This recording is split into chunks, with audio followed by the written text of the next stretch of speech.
I used to think tragedies only happened in movies, in some faraway place to people I didn't know. But I was wrong. My life wasn't a movie, yet it had a heartbreaking twist I would never forget. One December evening, as Christmas lights twinkled all over town, my entire world shattered with a single phone call. My name is Ellie Carter. That year I was 11 years old, the age when people still believe in magic and fairy tales. My family lived in a small town in Oregon, where maple trees painted the streets red in autumn, and winter always came with thick layers of snow. My father, David Carter, was a veteran journalist for the local newspaper, and my mother, Rachel, was a nurse at the town hospital. They weren't wealthy, but we had a warm home, a complete family. One I never imagined would be torn apart. That night, my parents went out to celebrate a friend's wedding anniversary.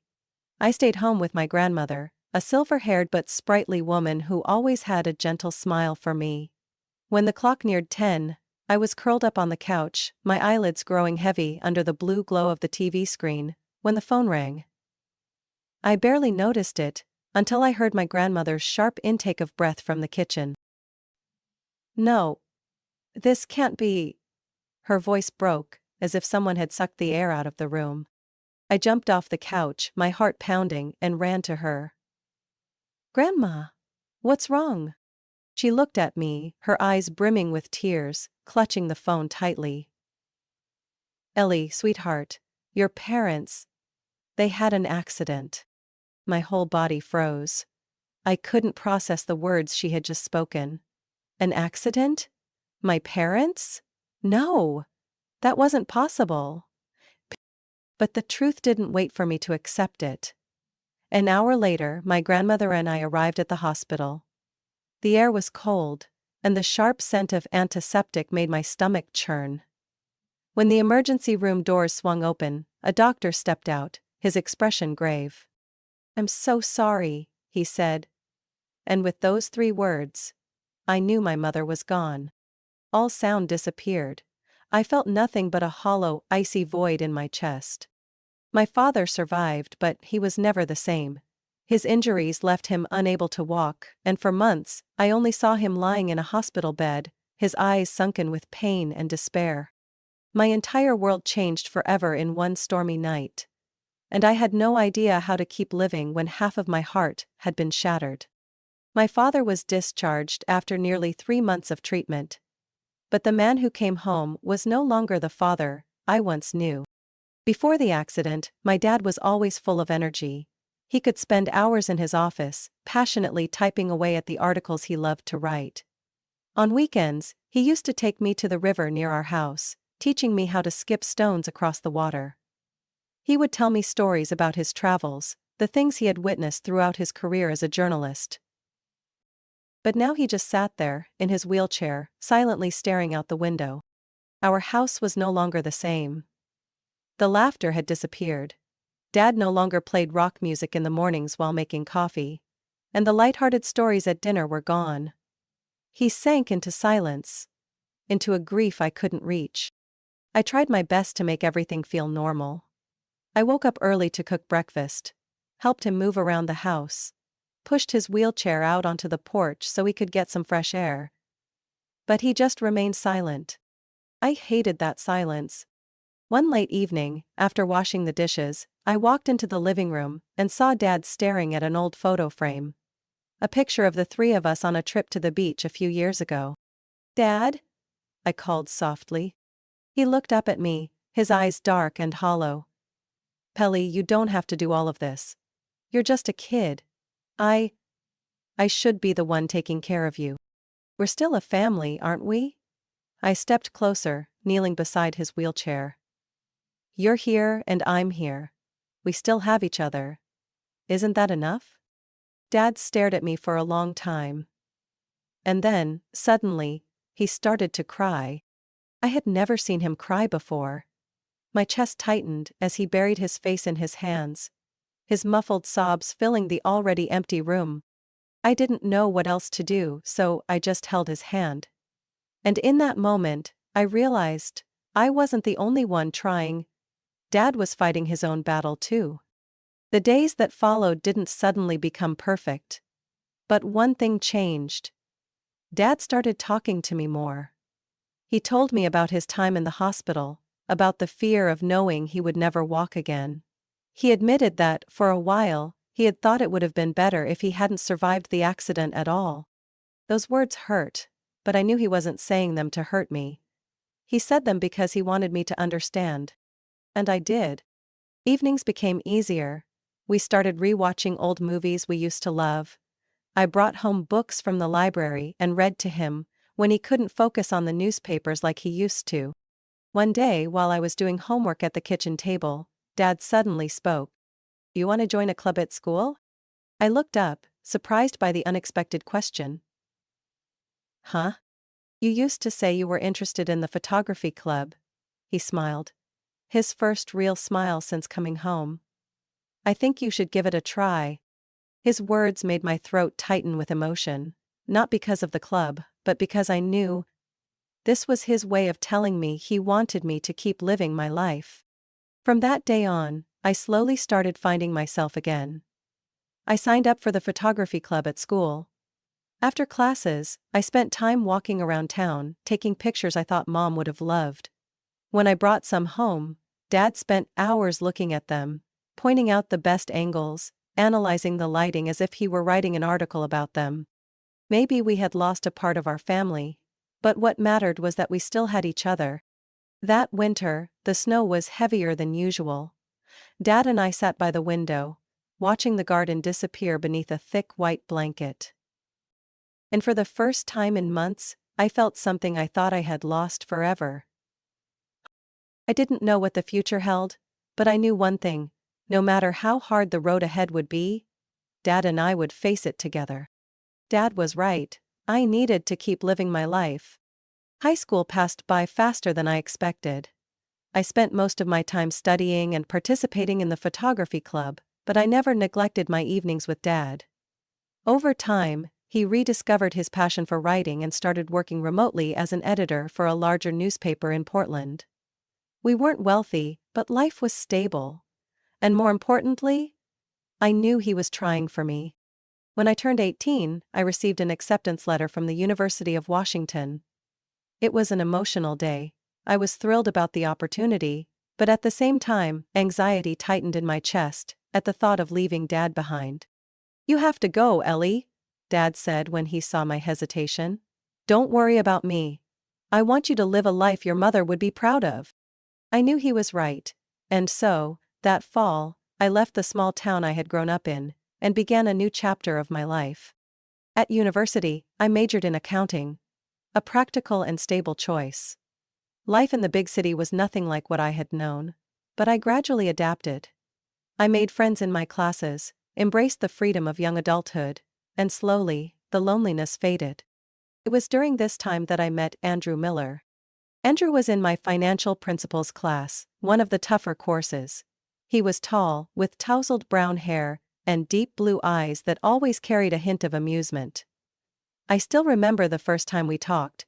It was when I was struggling with a pile of papers for an assignment, and he sat next to me, chuckling lightly. "Need help? I may not be the smartest, but I'm pretty good at guessing answers." I laughed, and from that moment, something between us began. Andrew wasn't overly romantic or extravagant. He was sincere, patient, and most importantly, he never made me feel pitied when I talked about my dad or my past. The first time I told him about my family's accident, he stayed silent for a moment before saying, "I can't change what happened to you, but I can be here to listen whenever you want to talk about it." That simplicity, that quiet understanding, was what made me fall for him. We dated for 2 years before Andrew decided to introduce me to his family. At the time, I didn't think it would be a big deal. But I was wrong. Andrew's parents, Richard and Deborah Miller, did not welcome me as I had hoped. They were a well-off family, owners of a successful chain of restaurants in the city. From the moment we sat down for dinner, I felt Deborah's cold gaze on me. "Oh, Ellie, what does your father do for a living?" she asked, her tone casual, yet I could hear the scrutiny in her voice. I cleared my throat. "He used to be a journalist, but now he works as a remote editor." Deborah exchanged a glance with her husband before taking a slow sip of wine. That sounds interesting, but her tone said otherwise. Throughout dinner, she continued asking probing questions about my family. How I grew up. How my mother passed away. Whether my father was financially stable. It didn't take long for me to realize that she didn't approve of me. To her, I was a burden, someone her son shouldn't be involved with. That night, on the drive back, I finally let out a sigh. Your parents don't like me. Andrew reached for my hand, his grip firm. They'll have to accept you. Because I don't care what they think.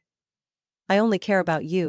His words warmed my heart, but deep down, I knew things wouldn't be that simple.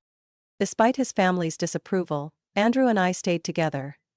After graduation, he started working for a large financial firm, while I became an accountant at a small tax office. Our life was simple, but happy. One autumn evening, on our 3rd anniversary, Andrew took me to a small park where we used to talk for hours during college. Under the soft glow of the streetlights, he knelt down and pulled out a delicate little ring. Ellie Carter, you are the most incredible person I've ever met. I want to spend my life making you happy. Will you marry me? Tears streamed down my face. I didn't need to think. Yes, I will. But I knew the road ahead wouldn't be easy. I would have to face his family, their judgment, and their prejudices. But I also knew that, just like before, I wouldn't back down. I had survived loss, I had survived grief, and now I would fight for my love. I once believed that after Andrew and I got married, things with his family would eventually improve. But I was wrong. No matter how unwavering Andrew was in standing by my side, no matter how he never let me face their disdain alone, I could still feel the invisible wall they had built between me and their family. His mother, Deborah, never truly accepted me. And his sister, Olivia, was no better. Since the wedding, they rarely visited our home, and when they did, their cold, distant presence made me feel like an outsider. Still, I endured it. For Andrew? For the marriage I had chosen. But I never imagined they would go this far. A year into our marriage, Andrew and I decided to buy a small house in the suburbs of Seattle. It was a cozy 2-story home with a little backyard. A perfect place to start our new life together. To celebrate, we hosted a housewarming party and invited our friends and family. My father was the first to arrive. He had never been able to hide his pride in me, and I saw the joy in his eyes as he stepped into the house Andrew and I had worked so hard to buy. You've done so well, Ellie, he said, squeezing my hand. Your mother would be so proud. I held his hand tightly, overwhelmed with emotion. But that joy didn't last long. Just as I feared, Andrew's mother and sister arrived late. The moment they walked in, I felt their familiar scrutinizing gaze.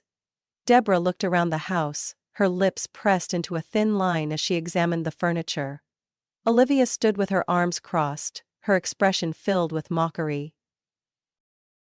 It's cute, Deborah remarked, her tone making it clear that cute was just a polite way of saying mediocre.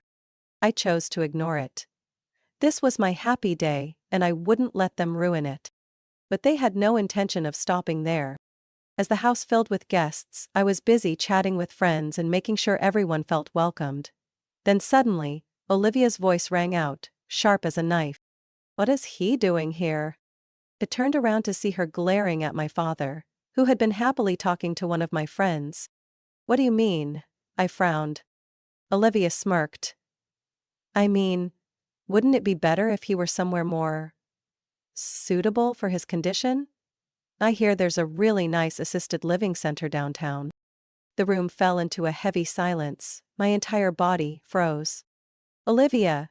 Andrew's voice was firm. Stop it. Now.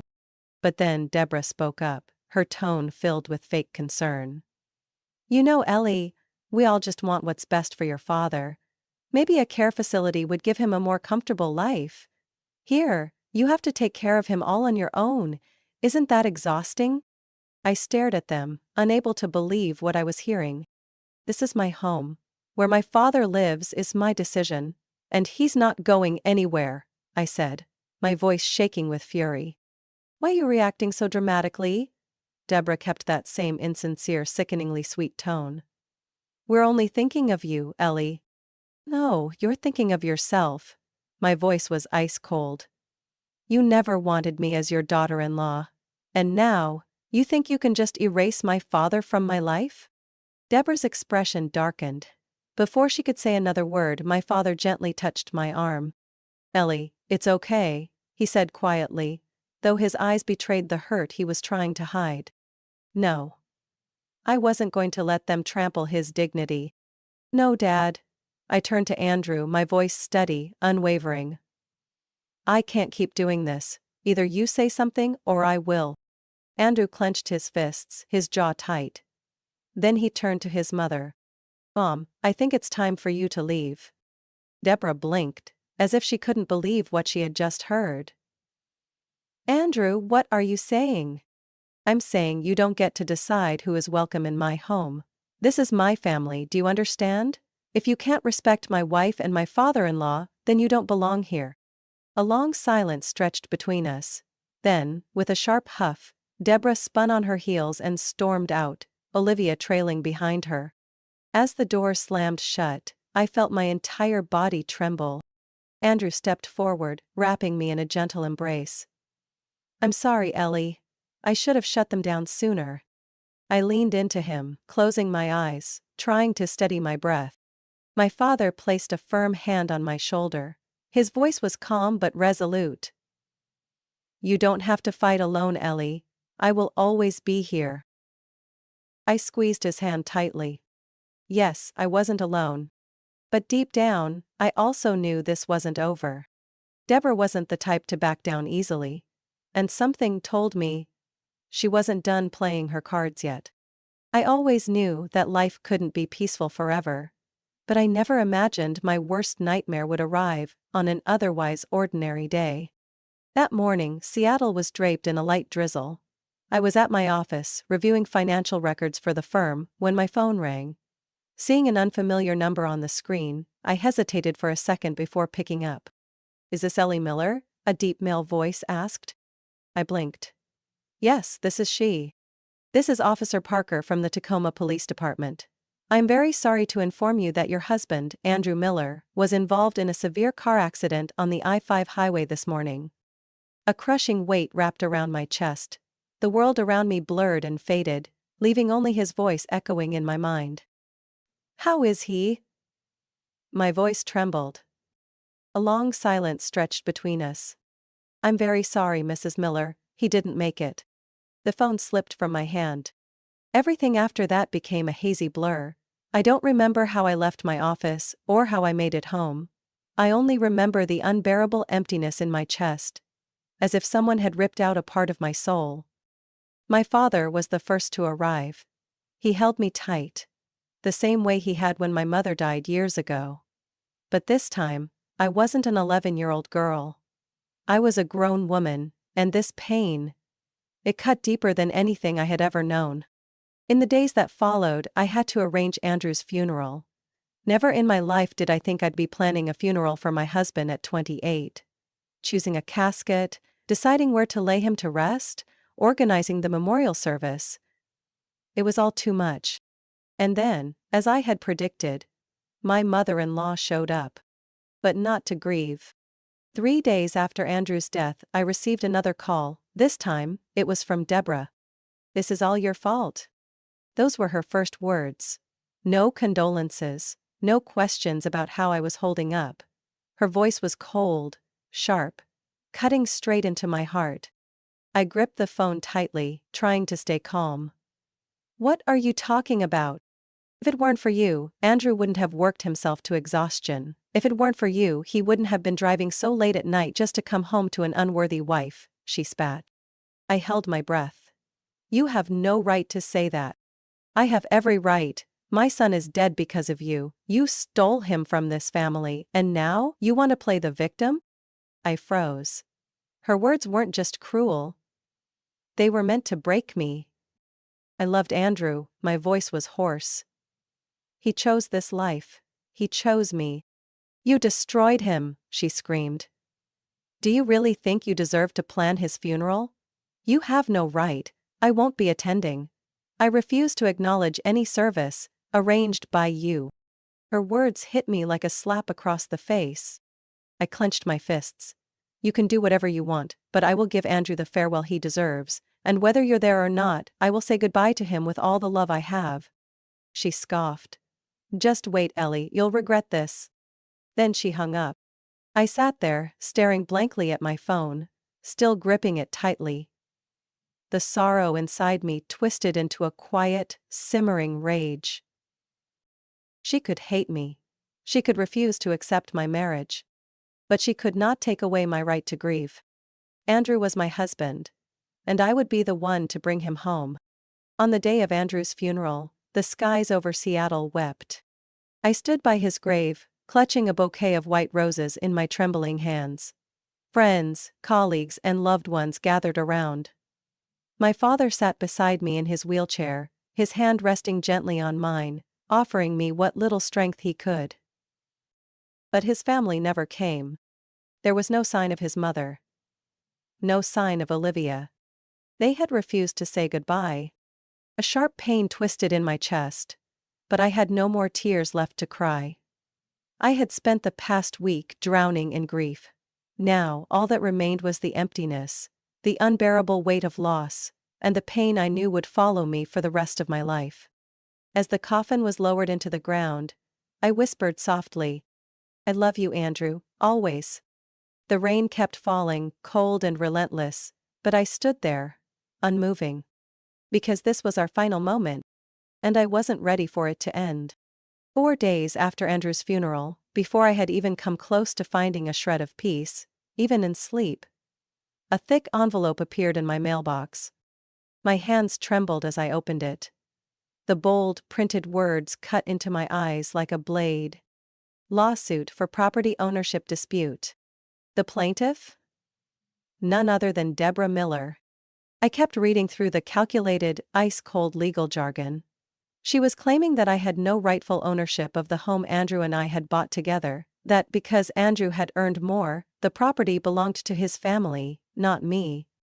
I didn't need to guess who had planted this idea in her head. Olivia. I clenched the papers in my hands, a quiet rage simmering beneath my grief. They hadn't even bothered to say goodbye to Andrew. And now? They wanted to take everything he had left behind for me? I took a deep breath, forcing myself to stay calm. They had picked the wrong person to attack. I contacted James Whitmore, an estate attorney my father had known for years. After a short meeting, he skimmed through the documents and looked up at me, his gaze sharp. Ellie, you have nothing to worry about. If Andrew left behind a valid will, she has no case. A will? My heartbeat quickened. I don't know if he ever made one, I admitted. James leaned forward, intertwining his fingers in thought. Let me find out.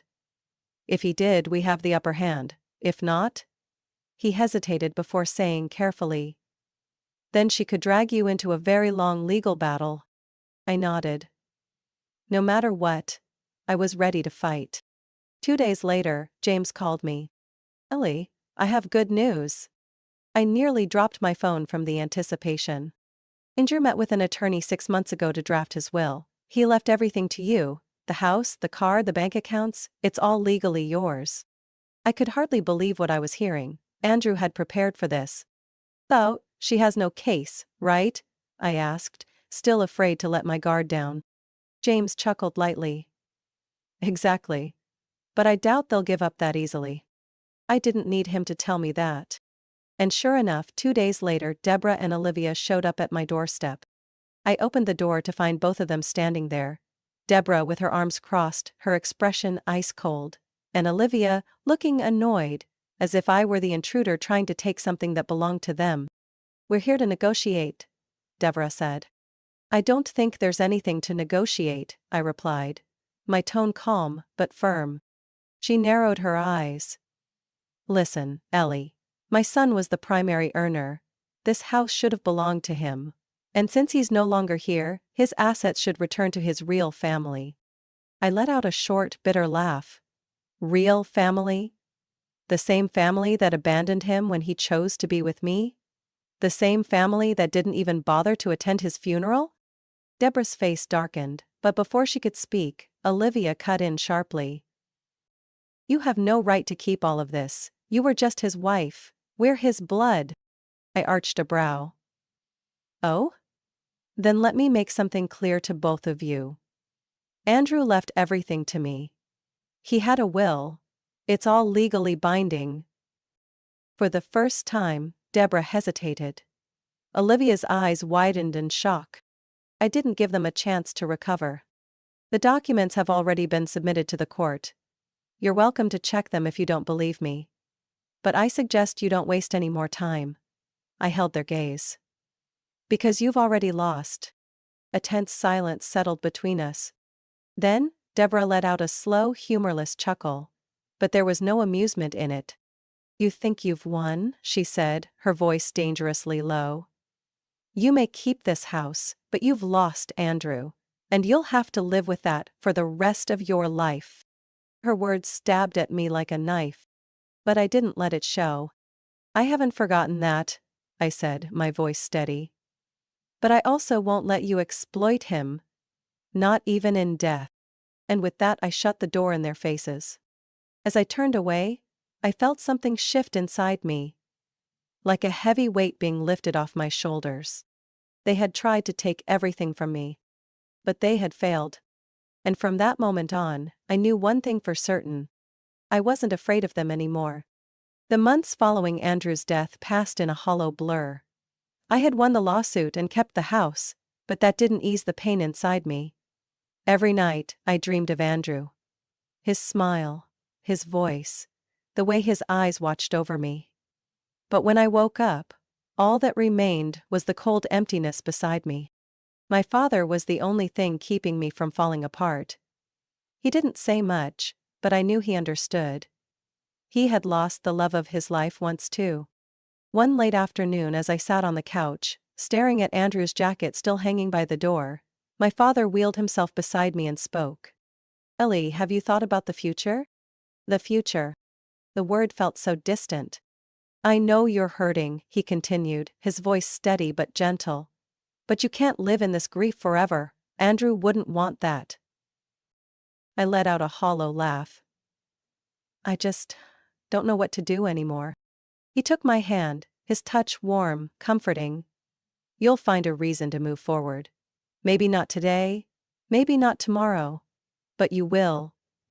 I didn't know then that my reason would come much sooner than I expected. It started with the nausea. At first I thought it was stress. My body still struggling to recover from the trauma of loss. But when the symptoms didn't go away, a quiet fear crept in. One morning as I was making coffee in the kitchen, the familiar scent suddenly made my stomach lurch. I barely made it to the bathroom in time, collapsing to my knees as waves of sickness crashed over me. My hands trembled. My heartbeat pounded in my ears. No. It couldn't be. A thought struck me like lightning. I counted back to the last time Andrew and I had been together, 1 month before he died. The nausea returned, but this time, it wasn't just a symptom. It was a feeling. Within 10 minutes I was out the door, heading to the nearest convenience store. I bought a pregnancy test, my heart hammering the entire way home. The 3-minute wait felt like the longest 3 minutes of my life. I wasn't even sure what answer I wanted. And then, I looked down. 2 pink lines. I exhaled sharply, sinking to the floor. I was pregnant. I sat there for what felt like hours, the test still clutched in my hand. A part of me wanted to cry. Not out of fear, but because the emotions were too much, too overwhelming. I placed a hand over my stomach. Inside me, a part of Andrew still existed. Andrew, I whispered, tears slipping down my cheeks. I didn't know how long I cried before I found the strength to stand.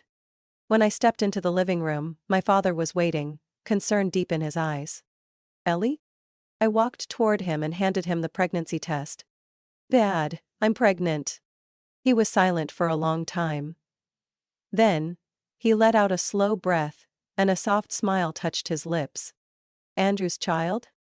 I nodded, tears still falling. He reached out, his fingers brushing gently against my hand. This is a gift, Ellie. I didn't know what I had expected. Maybe worry, fear, questions about how I would manage. But he didn't say any of that. And in that moment, I realized he was right. I wasn't alone.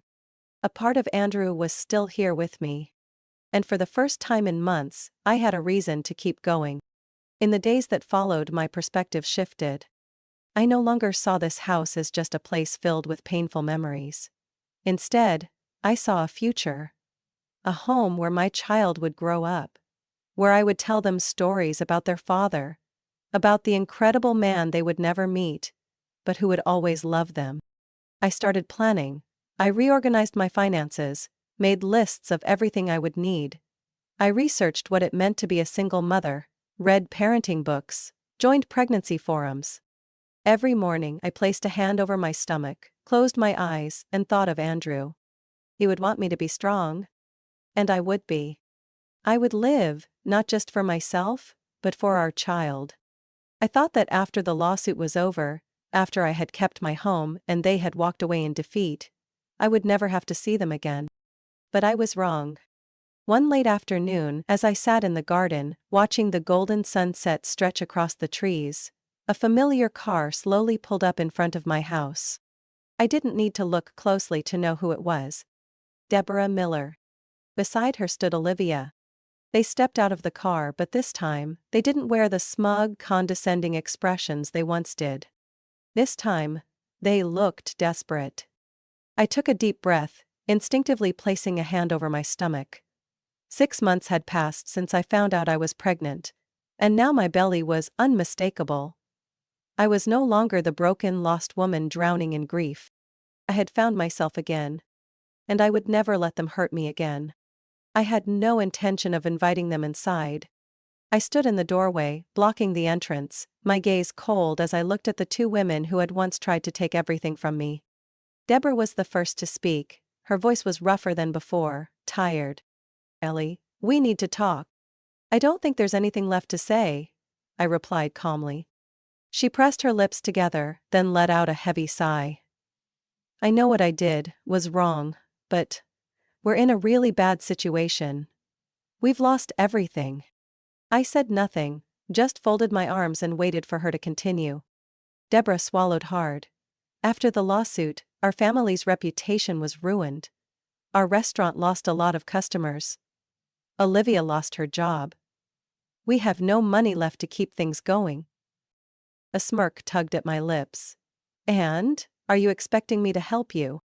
Olivia, who had been silent until now, suddenly snapped. You owe us. I raised an eyebrow, genuinely surprised by her audacity. I owe you? What exactly do I owe you? Her hands clenched into fists, her eyes burning with anger. If it weren't for you, Andrew would still be enough. My voice wasn't loud, but it froze her in place. I turned my gaze to Deborah, looking her straight in the eye. Do you really think I would help you after everything you've done? My voice was steady, unwavering. After you tried to take everything from me? After you didn't even bother showing up to your own son's funeral? After you blamed me for his death? Deborah opened her mouth, but no words came out. Toi tip tuk, jian chin ran hon. Bak hong dun chi Andrew ken ba nat. Bak hong ko mat chi toi don nanat. Va, bai gi. Ji ba ken gi up, du bani toisimo long. Deborah, kud out. Vi ba ta run lin. Toi. Toi kong konai kak. Toi kwai nyat. Veti de lahao, kwa kwan giba dalam. A daybird where I lay. I had intended to end the conversation there. But as my hand instinctively rested on my stomach, Olivia's gaze suddenly locked onto me. Her eyes widened as she realized something she hadn't noticed before. You're pregnant? Her voice was sharp, almost accusatory. I didn't answer. but my silence was answer enough. Deborah's head snapped up, her gaze flickering to my stomach before twisting into something vile, disgust. "Oh my God," she muttered, her voice dripping with contempt. "You couldn't even wait, could you? Andrew hasn't even been gone a year, and you're already carrying someone else's child?" My breath hitched for a brief second. But instead of anger, all I felt was pure disdain. I lifted my chin, meeting their eyes with unwavering resolve. "I'm not explaining anything to you," I said, my voice calm, steady. "Because you don't deserve an explanation." But Olivia wasn't done. She shook her head, letting out a bitter laugh. "How do we even know this baby is Andrew's? For all we know, you're just using this as an excuse to—" I took a single step forward, my gaze cutting into hers. "I don't care what you think." My voice was quiet, but it carried weight. "I don't need to prove anything to either of you. This is my child, my family. And you have no place in my life anymore." I stepped back and pushed the door open wider, motioning toward their car. "Leave, and don't ever come back." Deborah and Olivia stared at me, maybe still hoping I'd change my mind. But I didn't waver. Eventually they turned and walked away. I stood at the doorway, watching as their car disappeared down the road. This time, I didn't feel anger. I didn't feel hurt. I just felt free. I placed my hand over my stomach, feeling the quiet rhythm of the life growing inside me. "We're going to be just fine, sweetheart," I whispered. "I promise." And for the first time in a long, long time, I truly believed it.